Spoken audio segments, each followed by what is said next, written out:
নমস্কার। আগামী 17ই এপ্রিল 2025 থেকে মীন রাশির শনি 7.5 সেকেন্ড ফেজ মানে দ্বিতীয় চরণ শুরু হতে চলছে।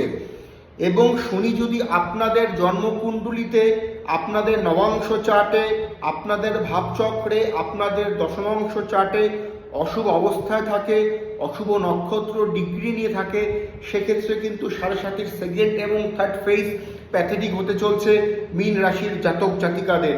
যদি ভালো থাকে, ভালো টাইম পেতে চলছেন সেকেন্ড স্টেজ এবং থার্ড স্টেজ মীন রাশির জাতক এবং জাতিকারা। যদি অশুভ অবস্থায় থাকে, সেক্ষেত্রে পীড়িত এবং মারকের মতন ফল কিন্তু 7.5 সেকেন্ড এবং থার্ড ফেজ ভোগ করতে হবে মীন রাশির সমস্ত জাতক এবং জাতিকাদের। সুতরাং শনি ভালো থাকলে ভালো মতো কাজ করুন, রিল্যাক্স থাকুন। শনি পীড়িত থাকলে ভালো শিক্ষিত জ্যোতিষীর পরামর্শ নিয়ে তার প্রতিকার প্রতিবিধান তাড়াতাড়ি গ্রহণ করুন।